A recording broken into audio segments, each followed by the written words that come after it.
Hello, എല്ലാവർക്കും നമസ്കാരം. എല്ലാവർക്കും നമ്മുടെ പുതിയൊരു വീഡിയോയിലേക്ക് സ്വാഗതം. അപ്പോൾ അന്ന് രണ്ട് മക്കൾക്കും എക്സാം ഉള്ളൊരു ഡേ ആണ് കേട്ടോ.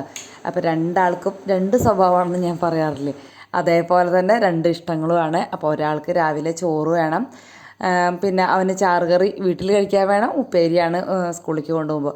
അത് വിചാരിച്ചിട്ട് ഇതൊന്നും ഇല്ലെങ്കിലും അവർ പരാതിയൊന്നും പറയില്ല. പക്ഷെ അതൊക്കെ ഉണ്ടാകുമ്പോഴാണ് അവർക്കതൊരു സന്തോഷം, അല്ലെങ്കിൽ വേഗം കഴിക്കാൻ പറ്റണതൊക്കെ. ആദ്യത്തിനാണെങ്കിൽ പലഹാരമാണ് ഇഷ്ടം. അപ്പോൾ അത് കാരണം ഇന്ന് രണ്ടാളുടെയും ഇഷ്ടങ്ങളൊക്കെ സാധിക്കണം കേട്ടോ. മക്കളുടെ ഇഷ്ടത്തിനനുസരിച്ച് ചെയ്യണം അങ്ങനെയൊന്നുമില്ല, പക്ഷേ നമുക്ക് അമ്മമാർക്ക് അതൊക്കെ അല്ലേ ചെയ്ത് കൊടുക്കാൻ പറ്റുന്നത്. അപ്പോൾ അതൊക്കെ ചെയ്യണമെന്ന് മാത്രം. അപ്പോൾ അങ്ങനെ പരീക്ഷ ദിവസം പിന്നെ അവരവരുടെ ഇഷ്ടത്തിന് പ്രത്യേകിച്ചും ഞാൻ ശ്രദ്ധിക്കാറുണ്ട്. എക്സാം ഡേ അവരുടെ ഇഷ്ടത്തിന് പരമാവധി ഞാൻ നിൽക്കാറുണ്ട് കേട്ടോ. ഇത്തിരി ഒഴിവെടുത്ത് അവർ പോകണ നേരത്ത് അവരുടെ അടുത്ത് ഓരോ കൂടെ ഒന്ന് നിൽക്കുക. അത്രയ്ക്കൊക്കെ തന്നെ ചെയ്യണ്ടോ ഈ ഒരു പ്രായത്തിൽ എന്ന് പറയുന്നത്. പഠിക്കുക എന്ന് പറയുന്നത് ഈ പ്രായത്തിൽ നമ്മൾ പഠിപ്പിക്കേണ്ട ആവശ്യമൊന്നുമില്ല. അവർ പഠിച്ചോളും. പിന്നെ അവർക്ക് ആ ടെൻഷൻ ഒഴിവാക്കാൻ നമ്മളൊന്ന് കൂടെ നിൽക്കുക, അത്ര നമുക്ക് ഈ ഒരു പ്രായത്തിൽ ആവശ്യമുള്ളൂ. അത് കാരണം കൊണ്ട് ചില കുട്ടികളൊക്കെ ഇപ്പോൾ +1 ഒന്ന് ഇരുത്തി പഠിപ്പിക്കേണ്ടതൊക്കെ ഉണ്ടാവാം. പക്ഷേ ഇവർക്ക് അങ്ങനത്തെ കുഴപ്പങ്ങളില്ല കേട്ടോ. വല്ലാണ്ട് അങ്ങനെ കെയർ ചെയ്യുന്നു വേണ്ട, പക്ഷെ എന്നാലും അവരുടെ അടുത്തുണ്ടെന്ന് തോന്നണം. അപ്പോൾ അത് ഗോതമ്പ് പുട്ടാണ് ഉണ്ടാക്കണത്. അതിന് വേണ്ടിയിട്ട് ഗോതമ്പ് തലേദിവസം തന്നെ ഞാൻ വറുത്ത് വെച്ചിട്ടുണ്ടായിരുന്നു, മുതിര വെള്ളത്തിലിട്ടുണ്ടായിരുന്നു. മുതിര ഉപ്പേരി തന്നെ മതിയായിരുന്നു, പക്ഷേ മുതിര ചാറില്ലാണ്ട് വെച്ചാലാണ് ശ്രീകുട്ടന് സ്കൂളിൽ കൊണ്ടുപോകാൻ ചാറ് പോവാണ്ടിരിക്കുള്ളൂ. അല്ലെങ്കിൽ അപ്പോൾ എപ്പോഴും പാത്രത്തിൽ നിന്ന് പോകുമെന്ന് പറയണ കാരണം ഞാൻ അവന് വേറെ ഉപ്പേരി ആക്കാമെന്ന് വിചാരിച്ചു. പിന്നെ ആദ്യം തന്നെ മുതിര ഒന്ന് കഴുകി റെഡിയാക്കി നമ്മുടെ കുക്കറിലേക്ക് ഇടാണ് കേട്ടോ. അപ്പം അതിൽ തന്നെ അതിൻ്റെ മേലെ വെച്ചിട്ട് പുട്ടുണ്ടാക്കാനുള്ളൊരു പരിപാടിയിലാണ് ഇന്ന് ചെയ്യണത്. ആദ്യം നടക്കില്ല എന്നാണ് വിചാരിച്ചിരുന്നത്. പിന്നെ ഞാൻ അത് എന്താ പറയുക, സക്സസ് ആയി. വലിയ കാര്യമൊന്നും അല്ല കേട്ടോ ഇതൊന്നും. എന്നാലും കൂടി അപ്പോഴേക്കും ഇതാ ചായ തിളച്ചു. ഇന്ന് രാവിലെ എഴുന്നേറ്റ് വന്നപ്പോഴത്തേക്കും അല്ല, ഞാൻ ബ്രഷ് ചെയ്ത് ഡ്രസ്സൊക്കെ മാറി തലമുടിയൊക്കെ കെട്ടിയിട്ടാണ് അടുക്കളയിലേക്ക് വരിക. നമ്മൾ ഷൂട്ട് ചെയ്യുന്നതല്ലേ. അത് കാരണം കൊണ്ട് അപ്പോഴേക്കും ചേട്ടൻ ചോറ് വാർത്ത് ചായക്കുള്ള വെള്ളം അടുപ്പത്തേക്ക് വെച്ചിട്ടുണ്ടായിരുന്നു കേട്ടോ. അപ്പോൾ പിന്നെ ബാക്കിയുള്ളതല്ലേ ചെയ്യട്ടോ. ചോറ് അല്ലെങ്കിലും ചേട്ടൻ തന്നെ വാർത്ത് വെക്കാറ്. ചായയും ചില ദിവസം ചേട്ടൻ വെച്ച് ഞാൻ കുടിച്ചിട്ടൊക്കെയാണ് കേട്ടോ അടുക്കളയിലേക്ക് വരിക. അത് എന്താ വെച്ചാൽ എനിക്ക് തീരെ റെസ്റ്റ് എടുക്കാണ്ടും കുറേ ദിവസം അങ്ങനെ തലവേദന അങ്ങനെയൊക്കെ പ്രശ്നങ്ങളൊക്കെ തലക്കനം വരും എനിക്ക് ഉറക്കം ശരിയായില്ലെങ്കിൽ. അപ്പോൾ ചിലപ്പോൾ രാവിലെ പെട്ടെന്ന് തന്നെ അങ്ങോട്ട് എഴുന്നേൽക്കാൻ പറ്റിയെന്ന് വരില്ല കേട്ടോ. അപ്പോൾ അത് കാരണം അങ്ങനത്തെ ദിവസങ്ങളിൽ ചിലപ്പോൾ ഒരു ഗ്ലാസ് ചായ കുടിച്ചതിന് ശേഷം പതുക്കെയാവും ഞാൻ അടുക്കള ജോലികൾ തുടങ്ങുക. പക്ഷെ ഇന്ന് അങ്ങനെ വലിയ പ്രശ്നങ്ങളില്ല. ഞാൻ പറയില്ലേ, കുറച്ച് ദിവസമായിട്ട് മോർണിംഗ് റൊട്ടീനൊന്നും പിടിക്കുന്നുണ്ടായിരുന്നില്ല. അപ്പോൾ കൂടുതൽ നേരം കിടന്നുറങ്ങി അങ്ങനെയൊക്കെ റെസ്റ്റ് എടുത്ത് ഇപ്പോൾ വലിയ കുഴപ്പമില്ല. റെസ്റ്റ് ഇല്ലാണ്ടാകുമ്പോഴാണ് പ്രശ്നങ്ങൾ വരിക, അല്ലെങ്കിലൊന്നും വരാറില്ല. അപ്പോൾ അത് ആ മുതിര അടുപ്പത്ത് വെച്ചിട്ടുണ്ട്, കുറച്ചധികം വെള്ളം വെച്ചിട്ടുണ്ട്. എന്നിട്ട് അതിൻ്റെ വിസിൽ മാറ്റി വെച്ചു. അപ്പോൾ അതവിടെ തിളയ്ക്കുമ്പോഴേക്കും നമുക്ക് ഈ ഗോതമ്പ് പൊടി ഒന്ന് കുഴച്ചെടുക്കാമെന്ന് വിചാരിച്ചു. ചെറിയൊരു ശബ്ദത്തിൻ്റെ വ്യത്യാസം വരുന്നതെന്ന് വെച്ചാൽ ഞാൻ ഈ വോയിസ് കൊടുക്കണ സമയത്ത് ഇവിടെ തീ കത്തിച്ചിട്ടുണ്ടായിരുന്നു കേട്ടോ. അതിൻ്റെ ആ പുകയേറിയാന്ന് തോന്നുന്നുണ്ട്. ചെറിയൊരു പ്രശ്നം തൊണ്ടയ്ക്ക് വരുന്നുണ്ട്. പിന്നെ കുറേ കഴിയട്ടെ എന്ന് ചോദിച്ചാൽ നടക്കില്ല. അപ്പോൾ അതാ ഗോതമ്പ് പൊടിയിൽ കുറച്ച് ഉപ്പും കുറച്ച് വെള്ളം കൂടിയിട്ട് മിക്സ് ചെയ്ത് അതങ്ങനെ വലിയ ഇതൊന്നും ആക്കണ്ട. എന്നിട്ട് മിക്സിയിലിട്ടിട്ട് 2 ക്രഷ് എന്താ പറയുക, കിറുന്നടിക്കാന്ന് പറയില്ല, അതുപോലെ അടിച്ച് എടുത്താൽ മതി. അപ്പോൾ സംഭവം സെറ്റ്. എല്ലാവർക്കും അറിയാവുന്നതാണ്. ഗോതമ്പ് പുട്ടൊന്നും അറിയാത്തവരൊക്കെ ഇപ്പോൾ വളരെ ചുരുക്കം ആൾക്കാരെ ഉണ്ടാവുള്ളൂ. അപ്പോൾ അതൊന്ന് കട്ടയൊന്ന് ഉടച്ചു കൊടുത്തു, സാധാരണ പോലെ നിറച്ചെടുത്തു കേട്ടോ. പിന്നെ വീഡിയോയിൽ ചോദിച്ചിട്ടുണ്ടായിരുന്നു വോയിസ് എഴുതി വെച്ചിട്ട് നോക്കി വായിക്കുകയാണോന്ന്.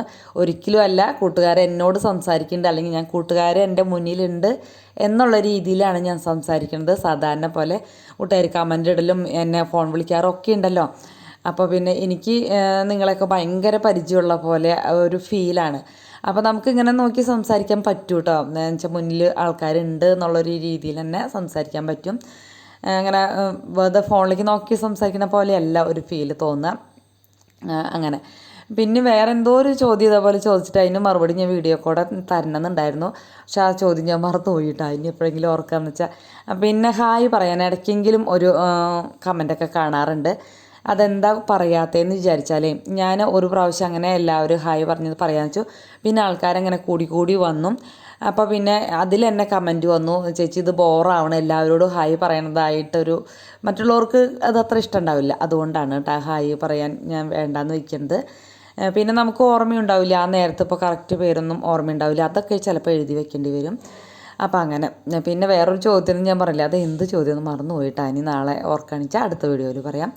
അപ്പോൾ അങ്ങനെ ചേട്ടൻ അതിനിടയ്ക്ക് വിളിച്ചു. നമ്മുടെ വീടിന് നമ്പർ കിട്ടിയിട്ടുണ്ടായിരുന്നില്ല, അതിൻ്റേതായ കാര്യങ്ങളും പിന്നെന്താ പറയുക, വേറെ കുറച്ച് പഞ്ചായത്തിൻ്റേതായ കുറച്ച് കാര്യങ്ങൾ ചെയ്യേണ്ട ആവശ്യങ്ങളുണ്ടായിരുന്നു. ചേട്ടൻ ഒരു ദിവസം ലീവ് എടുത്തിട്ടും അതിൻ്റെ കാര്യങ്ങൾ കഴിഞ്ഞിട്ടുണ്ടായിരുന്നില്ല. ഇന്നും പോകണം. അപ്പോൾ അതിന് ആധാർ കാർഡ് അത് ഇതൊക്കെ കാണാണ്ടാകുമ്പോൾ വിളിച്ചിട്ട് എടുക്കാനാണ് കേട്ടോ അതിനിടയ്ക്കൊന്ന് പോയത്. അത് കഴിഞ്ഞ് വന്ന് കണ്ടിട്ട് എന്താ ഇന്ന് തക്കാളി മാങ്ങിക്കിട്ടൊരു മീൻ കറി പോലെ, വെജ് മീൻ കറി എന്ന് പറയാം, അത് വയ്ക്കുന്നത്. അപ്പോൾ എല്ലാം അത് അരിഞ്ഞ് ഒരു ബൗളിലാക്കി വെച്ചിട്ടുണ്ടായിരുന്നു. അതങ്ങനെ തന്നെ എടുത്ത് നമ്മുടെ ചട്ടിയിലേക്ക് ഇട്ടു. പിന്നെ നാളികേരവും മല്ലിപ്പൊടിയും മുളക് പൊടിയും മഞ്ഞൾപ്പൊടിയൊക്കെ ഇട്ടിട്ട് ഒന്ന് നന്നായിട്ട് അരച്ചെടുക്കുക. പിന്നെ തേങ്ങാപ്പാൽ പിഴിഞ്ഞൊഴിക്കുന്നത് തന്നെയാണ് നല്ല ടേസ്റ്റ്. അങ്ങനെ പറ്റുന്നവർ അങ്ങനെ ചെയ്താൽ മതി. നാളികേരമൊക്കെ കൂടുതലുണ്ടെങ്കിൽ നമ്മൾ ഈ വാങ്ങിക്കണ കാരണം കൊണ്ട് എനിക്കിത് ഈ തേങ്ങാപ്പാൽ പിഴിയുമ്പോൾ എങ്ങനെയായാലും ഒരു ഫുൾ നാളികേരം എടുക്കണം. അരയ്ക്കുന്നതാകുമ്പോൾ നമുക്ക് ഒരു അരമുറി തികച്ച് വേണ്ട. അപ്പോൾ അത് കാരണം കൊണ്ട് ഞാൻ കൂടുതൽ അരച്ചിട്ട് തന്നെയാണ് വയ്ക്കുള്ളൂ. അത്യാവശ്യം വല്ല വിശേഷമൊക്കെ ഉണ്ടെങ്കിൽ മാത്രം, അല്ലെങ്കിൽ ചില വിഷയങ്ങൾ മാത്രമാണ് ഞാൻ തേങ്ങാപ്പാൽ പിഴിഞ്ഞിട്ട് വയ്ക്കുള്ളൂ കേട്ടോ. അപ്പോൾ അങ്ങനെ പുട്ടുണ്ടാക്കൽ കഴിഞ്ഞിട്ടില്ല. തക്കാളിക്കറി ഒരുവിധം എല്ലാം റെഡിയാക്കി വെച്ചിട്ടുണ്ട്. പിന്നെ ഞാനപ്പോൾ പോയി ഒന്ന് ചായ കുടിച്ചു. ചായ കുടി കഴിഞ്ഞ് വന്നപ്പോഴേക്കും ഏകദേശം നമ്മുടെ പുട്ടുണ്ടാക്കലൊക്കെ ഏകദേശം കഴിഞ്ഞിട്ടുണ്ട്. അപ്പോൾ ഇനി എനിക്ക് ഉള്ളി ചതയ്ക്കാനും നമ്മളെന്നാ ഒരു പ്രഷർ ചീരുണ്ടല്ലോ അതിൻ്റെ ഉപ്പേരിയാണ് വെക്കണത്. അപ്പോൾ ഉള്ളി ചതയ്ക്കലും ഒക്കെ അതിൻ്റെ ഇടയിൽ ചെയ്തു. അപ്പോൾ അതാ വെളിച്ചെണ്ണ ഒഴിച്ച് ചുവന്നുള്ളിയും വെളുത്തുള്ളിയും കറിവേപ്പിലയും ഒക്കെ മൂപ്പിച്ച് അതിലേക്ക് കൊത്തി പിടിച്ച മുളക് പൊടി ഇട്ട് കൊടുത്ത് മൂപ്പിച്ച് മുരിങ്ങലല്ല കേട്ടോ മുതിരി ഇട്ട് കൊടുത്ത് ഒന്ന് കാച്ചി ചെറിയ വെള്ളം ആക്കിയുള്ളൂ, ഓവർ വെള്ളമാക്കി വലിയ ടേസ്റ്റൊന്നുമില്ല.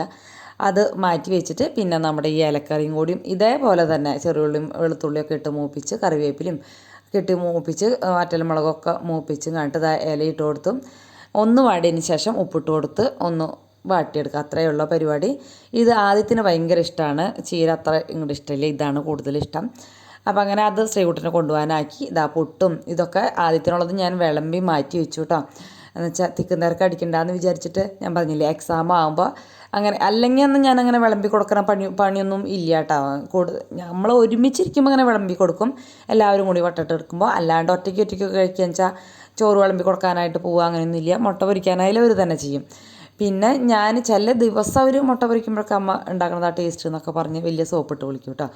അപ്പൊക്കെ പിന്നെ ഞാൻ അങ്ങനെ അങ്ങോട്ട് ചെയ്ത് കൊടുക്കും. നമ്മുടെ മക്കളല്ലേ, ഇടയ്ക്കൊക്കെ ഒന്ന് കൊഞ്ചണ്ടല്ലേ. അങ്ങനെ ഞാൻ പറയുന്നത് കൂട്ടുകാർക്ക് ബോറാവുണ്ടാവോ, സാധാരണ സംസാരിക്കുന്ന പോലെ സംസാരിക്കണമെന്നുള്ള.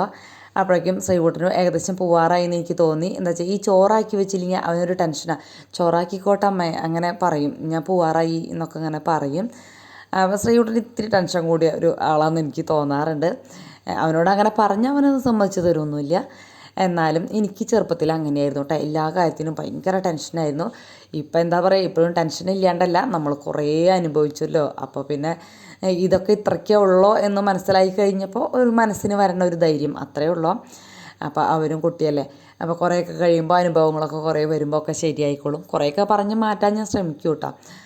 അത് കഴിഞ്ഞ് വേഗം ചോറ് പകർത്തി കേട്ടോ. അവന് പിന്നെ ഉപ്പേരി, ഇന്ന് അച്ചാർ കഴിഞ്ഞു, പിന്നെ ഉപ്പേരി മാത്രമുള്ളൂ. പിന്നെ അച്ചാറെങ്ങാനും ഇട്ട് വയ്ക്കണം, എന്തെങ്കിലുമൊക്കെ അച്ചാർ ചമ്മന്തി എന്തെങ്കിലുമൊക്കെ വേണം കേട്ടോ. അതൊക്കെ പകർത്തി വെച്ച് പിന്നെ എല്ലാതും റെഡി ആയില്ലോ. ഇനി ഞാൻ വേഗം പാത്രങ്ങളൊന്ന് കഴുകി വയ്ക്കും. പാത്രങ്ങളൊന്നും ഇല്ല, 1-2 പാത്രമേ ഉള്ളൂ. അപ്പോൾ കഴുകി വയ്ക്കുന്നുണ്ടായിരുന്നു. ഒക്കെ പ്ലാസ്റ്റിക് പാത്രങ്ങളായിരുന്നു. സ്പീഡ് കൂടുന്നുണ്ടെന്ന് തോന്നുന്നല്ലേ, ഇന്ന് സംസാരിക്കുന്നത് ഭയങ്കര ഓട്ട മത്സരത്തിന് പോണ പോലെയായി തോന്നുന്നുണ്ട്. അങ്ങനെ ഞാൻ വേഗം പാത്രങ്ങളൊക്കെ ഒന്ന് കഴുകി വെച്ച് അടുക്കളയൊക്കെ ഒന്ന് ക്ലീൻ ആക്കിയിട്ടാണ്. അങ്ങനെ നമ്മുടെ അടുക്കളയിലെ ജോലികൾ കഴിഞ്ഞു. പിന്നെ ഞാൻ മുറ്റത്തേക്ക് ഞാൻ പറഞ്ഞില്ലേ മുളകൊക്കെ മിക്ക ദിവസം വീണ്ടും പറിച്ച് വയ്ക്കുകയാണെന്ന്. അപ്പോൾ 2 ദിവസം മുന്നേ പറിച്ച് വെച്ചാൽ ഒരു മുളക് ഒടിഞ്ഞ് കിടപ്പുണ്ട്. എനിക്ക് തോന്നുന്നു കൊതുക് അറുത്തിടുക അങ്ങനെ വല്ലതൊക്കെ ചെയ്യുന്നുണ്ടാവും, അല്ലെങ്കിൽ അപ്പം അങ്ങനെ പോവില്ലല്ലോ, തീരെ കുഞ്ഞു തൈകളല്ലേ, അതുകൊണ്ടായിരിക്കും. മണ്ണുത്തിലൊക്കെ പോയാൽ 10-15 രൂപ കൊടുത്തിട്ടുണ്ടെങ്കിൽ അത്യാവശ്യം വലുപ്പമുള്ളത് കിട്ടുമെന്ന് പറയുന്നുണ്ട്. എന്തായാലും അടുത്ത് തന്നെ ഒന്ന് പോകണമെന്ന് എനിക്ക് ആഗ്രഹമുണ്ട്, നടക്കുമെന്ന് അറിയില്ല. ചേട്ടനോട് പറഞ്ഞിട്ടുണ്ട്. അങ്ങനെ ഞാനപ്പോൾ ചേട്ടനോട് വെള്ളം ഒഴിക്കണ്ടെന്ന് പറഞ്ഞു. ഇനി വെള്ളം ഒഴിച്ചിട്ടാണോ ആ തണ്ട് ഒടിയണതെന്ന് നമുക്ക് അറിയില്ലല്ലോ.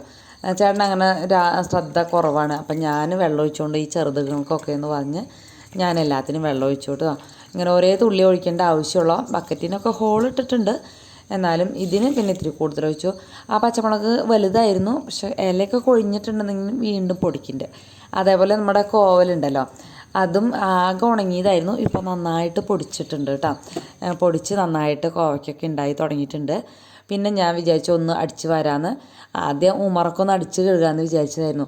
പിന്നെ ഞാൻ വേണ്ടാന്ന് വെച്ചു കേട്ടോ. എന്താ വെച്ചാൽ ശ്രീകുട്ടനും ചേട്ടനെ പോയിട്ടുള്ളൂ, ആദ്യത്തെ പോയിട്ടില്ല. അപ്പം ഇനി വെള്ളമൊക്കെ ആയി അവൻ അങ്ങോട്ടും ഇങ്ങോട്ടും അവൻ്റെ ഇഷ്ടത്തിന് ഓടി നടക്കാൻ പറ്റില്ലല്ലോ. ഈ യാത്ര ചെയ്യുമ്പോൾ ഓടി നടക്കുന്ന പരിപാടി ഉണ്ടല്ലോ, ഓരോന്ന് നിൽക്കാൻ മുകളിലേക്ക് പോവും താഴത്തേക്ക് വരും, അങ്ങനത്തെ ഒക്കെ സ്വഭാവമുണ്ട്. അപ്പോൾ അത് കാരണം കൊണ്ട് ഞാൻ പിന്നെ അത് വേണ്ടാന്ന് വെച്ചു.